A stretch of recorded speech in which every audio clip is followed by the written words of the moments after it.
অতুল বৰা, কেশৱ মহন্ত, ফণীভূষণ চৌধুৰীহঁতে দলীয় নীতি আদৰ্শ সম্পূৰ্ণ জলাঞ্জলি দি কেৱল ক্ষমতাৰ স্বাৰ্থত তেওঁলোকে কম্প্ৰমাইজ কৰিলে। যদি ৰাজেন গোহাঁইদেৱে ক'ৰবাত আপোনাক বাধা দিয়ে ৰাজনৈতিক এই যাত্ৰাত, তেতিয়া আপুনি কি সিদ্ধান্ত ল'ব? কেতিয়াকৈ যোগদান কৰিব অসম জাতীয় পৰিষদত? জুবিনদাৰ হত্যাকাণ্ডৰ প্ৰকৃত বিচাৰ এতিয়াও হোৱা নাই। মই বিচাৰোঁ যে কা বিৰোধী সকলো শক্তি ঐক্যবদ্ধ হওক। প্ৰাক্তন মুখ্যমন্ত্ৰী প্ৰফুল্ল কুমাৰ মহন্তৰ পুত্ৰ শ্যামন্তক কাশ্যপ অসম জাতীয় পৰিষদৰ সহযোগী হ'ব নেকি? অসম জাতীয় পৰিষদত যোগদান কৰিব নেকি? তাক লৈ এটা ব্যাপক চৰ্চা চলি আছে। বিভিন্ন কথা ইতিমধ্যে চৰ্চা চলিছে আৰু লুৰিণজ্যোতি গগৈৰ সৈতেও তেওঁক ইতিমধ্যে দেখিবলৈ পোৱা গৈছে, বা নগাঁৱতো এই গোটেই কথাখিনিক লৈ এটা চৰ্চা চলিছে।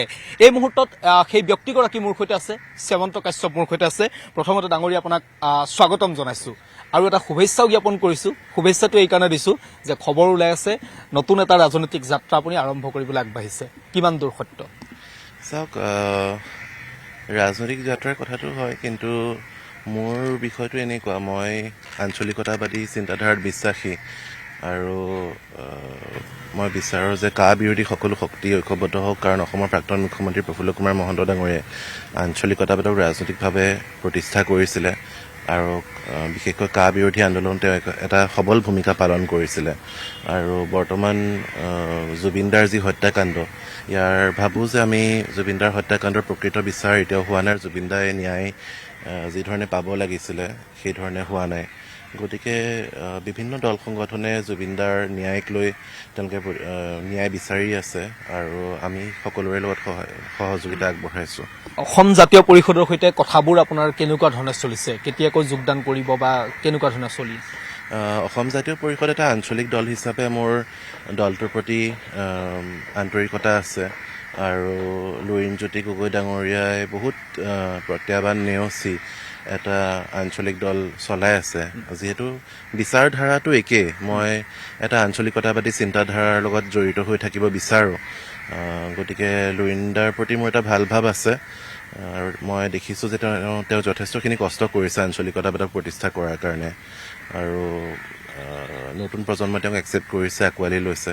গতিকে মই ভাবোঁ যে তেখেতৰ হাতখন শক্তিশালী হ'লে হয়তো আহিবলগীয়া দিনবিলাকত আঞ্চলিকতাবাদ প্ৰতিষ্ঠা হ'ব। কাৰণ 1985 চনত নতুন প্ৰজন্ম ওলাই আহি ইউনিভাৰ্চিটি হোষ্টেলৰ পৰা ওলাই আহি তেওঁলোকে আঞ্চলিক দল গঠন কৰি আঞ্চলিকতাবাদক ৰাজনৈতিকভাৱে প্ৰতিষ্ঠা কৰিছিলে। সেইটো সময়তো নতুন প্ৰজন্মই গুৰুত্বপূৰ্ণ ভূমিকা লৈছিলে আৰু আমি ভাবোঁ যে আঞ্চলিকতাবাদক যদি স্থায়ীভাৱে বা ৰাজনৈতিকভাৱে প্ৰতিষ্ঠা কৰিবলগীয়া হয় বা জাতীয়তাবাদৰ চিন্তাধাৰা পুনৰ প্ৰতিষ্ঠা কৰিবলগীয়া হয় অসমত ৰাজনৈতিকভাৱে, তেনেহ'লে নতুন প্ৰজন্ম ওলাই আহিব লাগিব, নতুন প্ৰজন্মই দায়িত্ব গ্ৰহণ কৰিব লাগিব। আপুনি যোগদান কৰিব বা নকৰিব এই কথাবোৰ চলিছে নাই? কেতিয়াকৈ যোগদান কৰিব এনেকুৱা কিবা কথা হৈছে নেকি? সেই তেনেধৰণৰ কথা এতিয়ালৈকে সম্পূৰ্ণ পৰ্যায়ত হোৱাগৈ নাই।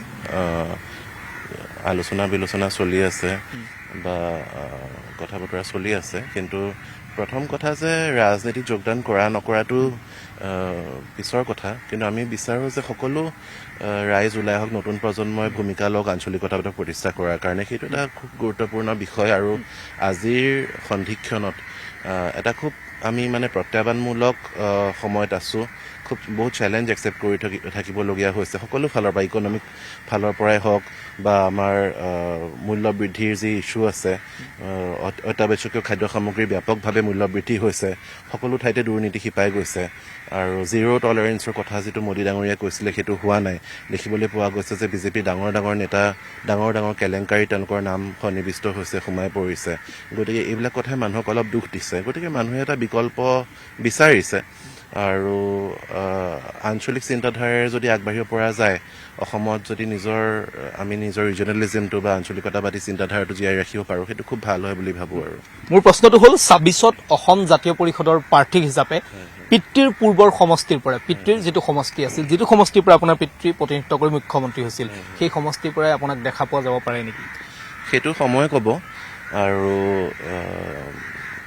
আমি এতিয়াই কৈ দিব নোৱাৰোঁ তেনেধৰণৰ কথা, কাৰণ প্ৰাৰ্থী হোৱাটো লৈ পেলাই বহুত কথা থাকে, আৰু ৰাইজে যদি বিচাৰে তেতিয়া নিশ্চয় কিবা এটা পজিটিভ এটা হেৰি পোৱা যাব। আৰু ৰাইজৰ ওপৰত বহুত কথা নিৰ্ভৰ কৰিব, ৰাইজে কি ধৰণে লয় বা কি ধৰণে বিচাৰে, গোটেইখিনি কথা থাকিব, আৰু দলেও চিন্তা কৰিব লাগিব, তেনেকুৱা ধৰণৰ কথাবোৰ থাকে। আৰু মানে ৰাইজে বিচাৰিলে, দলে বিচাৰিলে আপুনি বৰহমপুৰৰ প্ৰাৰ্থী হ'ব পাৰে? যদি সকলো ফালৰ পৰা সকলোৱে বিচাৰে তেতিয়া মই চিন্তা কৰি চাব পাৰোঁ, কিন্তু এই পৰ্যন্ত ক'বলৈ গ'লে তেনেকুৱা কোনো ধৰণৰ ফাইনেল ডিচিশ্যন মই লোৱা নাই। কিন্তু মই বিচাৰোঁ আঞ্চলিকতাবাদী শিবিৰটোৰ লগত মই জড়িত হৈ থাকিব বিচাৰোঁ। আৰু অসম গণ পৰিষদ দলৰ কথাটো এনেকুৱা ধৰণৰ যে অসম গণ পৰিষদ দলটো মোৰ পিতৃ প্ৰফুল্ল কুমাৰ মহন্ত ডাঙৰীয়া তেওঁৰ প্ৰতিষ্ঠাপক সভাপতি আছিলে। বহুত কষ্ট, বহুত চেলেঞ্জ ফেচ কৰি তেওঁ দলটো প্ৰতিষ্ঠা কৰিছিলে, কিন্তু বৰ্তমান যিটো লবি কেন্দ্ৰিক ৰাজনীতি, এতিয়া তেওঁলোকে সাধাৰণ সভাত তেওঁলোকে সিদ্ধান্ত লয় যে কাৰ বিৰোধিতা কৰিব বুলি, ৰাতিটোৰ ভিতৰতে তেওঁলোকে নিজৰ সিদ্ধান্ত সলনি কৰি কেৱল মন্ত্ৰিত্বৰ লোভত তেওঁলোকে কম্প্ৰমাইজ কৰি পেলাই অতুল বৰা, কেশৱ মহন্ত, ফণীভূষণ চৌধুৰীহঁতে দলীয় নীতি আদৰ্শ সম্পূৰ্ণ জলাঞ্জলি দি কেৱল ক্ষমতাৰ স্বাৰ্থত তেওঁলোকে কম্প্ৰমাইজ কৰিলে।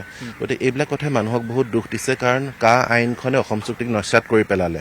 আৰু গতিকে অসম আন্দোলনৰ যিটো স্পিৰিট, অসম আন্দোলনৰ যিখিনি শ্বহীদ আছিলে, সেই শ্বহীদসকলৰ যি ত্যাগ, সেইখিনি সম্পূৰ্ণৰূপে অতুল বৰা, কেশৱ মহন্ত, ফণীভূষণ চৌধুৰীহঁতে ভেঙুচালি কৰিলে। বীৰেন্দ্ৰ প্ৰসাদ বৈশ্য ডাঙৰীয়াই পাৰ্লিয়ামেণ্টত গৈ পেলাই কাৰ বিৰুদ্ধে ভাষণ দি পেলাই আকৌ কাৰ সপক্ষে ভোটদান কৰিলে। এইবিলাক কথাই মানুহক যথেষ্টখিনি দুখ দিছে। গতিকে এইবিলাক কথা ৰাইজে আমাক কৈছে। গতিকে এনেধৰণে থাকিলেতো আঞ্চলিকতাবাদী যিটো পিয়'ৰ আঞ্চলিকতাবাদ বা ৰিজনেলিজম, সেইটো প্ৰতিষ্ঠা কৰাত বহুতখিনি অসুবিধা আহি পৰিব, সেইবুলি মই ভাবোঁ। এটা কথা, কিছুদিন পূৰ্বে বিজেপিৰ প্ৰাক্তন ৰাজ্যিক সভাপতি ৰাজেন গোহাঁইদেৱে অসম জাতীয় পৰিষদত যোগদান কৰিলে, আৰু অসম জাতীয় পৰিষদক এই মুহূৰ্তত খবৰ ওলাই আছে যে কংগ্ৰেছে বৰহমপুৰ সমষ্টিটো এৰি দিছে আৰু ৰাজেন গোহাঁই প্ৰাৰ্থী হ'ব। গতিকে ৰাজেন গোহাঁই প্ৰাৰ্থী হ'ব বৰহমপুৰত, তাৰ মাজত আপুনি আহিছে। এই গোটেই কথাবোৰক লৈ কিবা ক'ৰবাত খেলি মেলি হৈছে নেকি? এনেকুৱা খবৰ কিবা আহিছে নেকি? খেলি মেলি তেনেকৈ একো হোৱা নাই, কাৰণ এতিয়া তেওঁলোকৰ দলৰ নেতৃত্বই এটা সিদ্ধান্ত ল'ব, বা ৰাইজে বিচাৰা নিবিচাৰাৰ ওপৰত ছাৰ্ভে হ'ব, এইবিলাক বহুত কথা থাকিব। ৰাইজে কেনেধৰণে বিচাৰে বা দলবোৰে কেনেধৰণে বিচাৰে, আৰু যদি এলায়েন্সৰ কথাটো থাকে, সকলো এলায়েন্সৰ যিসকল নেতা আছে তেওঁলোকে কেনেধৰণে বিচাৰে, কাক বিচাৰে, বহুত কথা থাকিব এইবিলাকত। গতিকে মই নাভাবোঁ যে কিবা খেলি মেলি হ'ব, আৰু সেই পৰ্যন্ত এতিয়ালৈকে হোৱা নাই। আৰু এতিয়ালৈকে মই যিহেতু একো সিদ্ধান্ত ফাইনেলি লোৱা নাই, গতিকে তেনেকুৱা বৰ্তমানলৈকে একো হোৱা নাই তেনেকুৱা ধৰণৰ। মানে এতিয়া দলটোৱে আপোনাক বিচাৰিছে, বা দলটোৰ প্ৰতি আপোনাৰ আন্তৰিকতা আছে, দলটোত আপুনি যোগদান কৰিবও বিচাৰে, আৰু দলে যদি বিচাৰে বা ৰাইজে বিচাৰে আপুনি বৰহমপুৰৰ পৰা প্ৰাৰ্থী হ'বও বিচাৰে। যদি ৰাজেন গোহাঁইদেৱে ক'ৰবাত আপোনাক বাধা দিয়ে ৰাজনৈতিক এই যাত্ৰাত, তেতিয়া আপুনি কি সিদ্ধান্ত ল'ব? তেখেত মোৰ বৰদেউতাৰ বয়সৰ ব্যক্তি, গতিকে তেওঁলোকে নিশ্চয় চিন্তাধাৰা কৰি পেলাই, নিজৰ চিন্তা চৰ্চা কৰি তেওঁলোকে কিবা এটা সঠিক সিদ্ধান্ত ল'ব বুলি মই ভাবোঁ। আৰু মোৰ ব্যক্তিগতভাৱে কাৰোৰ লগত শত্ৰুতা নাই, কোনো ৰাজনৈতিক ব্যক্তিৰ লগত মোৰ শত্ৰুতা নাই, কোনো ৰাজনৈতিক দলৰ লগত মোৰ শত্ৰুতা নাই। মোৰ মূল বিষয়টো হৈছে যে আঞ্চলিকতাবাদ প্ৰতিষ্ঠা হ'ব লাগে, তাৰ কাৰণে যি ত্যাগ স্বীকাৰ কৰিব লাগে আমি স্বীকাৰ কৰিবলৈ সাজু আছোঁ। মই একেবাৰে শেষৰ প্ৰশ্নটো আপোনাক সুধিম, আৰু মই আশা কৰিম আপুনি পোনপটীয়াভাৱে এটা উত্তৰ দিব। কেতিয়াকৈ যোগদান কৰিব অসম জাতীয় পৰিষদত? কেতিয়াকৈ যোগদান কৰিম সেইটোতো মই কৈছোঁ আপোনালোকক, তেনেকুৱা একো সিদ্ধান্ত এতিয়ালৈকে ফাইনেল তেনেকুৱা হোৱা নাই একো। কিন্তু আঞ্চলিক দল হিচাপে অসম জাতীয় পৰিষদৰ প্ৰত্যেকজন নেতা কৰ্মীৰ প্ৰতি, সকলো আঞ্চলিকতাবাদী দলৰ প্ৰতিজন নেতা বা প্ৰতিজন কৰ্মীৰ প্ৰতি মোৰ যথেষ্টখিনি আৱেগ ভৰা আন্তৰিকতা আছে, কাৰণ আমি এটা আঞ্চলিকতাবাদী চিন্তাধাৰাৰ মাজত আমি ডাঙৰ হৈছোঁ।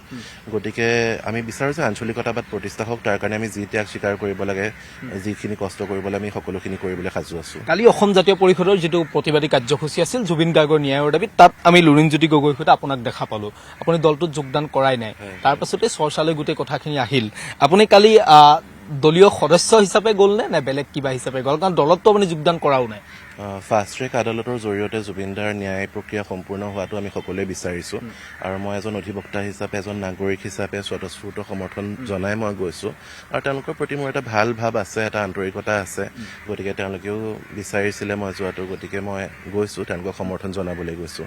মই ধন্যবাদ জ্ঞাপন কৰিছোঁ। এয়া আছিল শ্যামন্ত কাশ্যপ। তেওঁ ইতিমধ্যে এই গোটেই কথাখিনি স্বীকাৰ কৰিছে যে অসম জাতীয় পৰিষদৰ সৈতে তেওঁ কথা বতৰা চলিছে, আৰু অসম জাতীয় পৰিষদে যদি বিচাৰে বা বৰহমপুৰৰ ৰাইজে যদি বিচাৰে, তেন্তে হ'লে প্ৰাক্তন মুখ্যমন্ত্ৰীগৰাকীৰ পুত্ৰ তেওঁ বৰহমপুৰৰ প্ৰাৰ্থী হ'বলৈও সাজু হৈ আছে অৱশ্যে অসম জাতীয় পৰিষদত তেওঁ কেতিয়াকৈ যোগদান কৰিব সেয়াহে এই মুহূৰ্তলৈকে নিশ্চিত হোৱা নাই আপুনি বিচৰা বাতৰি পাব কেৱল নিউজ 18 এপত নিউজ 18 এপ ডাউনলোড কৰিবলৈ স্ক্যান কৰক এই QR কোড গুগল প্লে ষ্টৰতো পাব এই নিউজ 18 এপ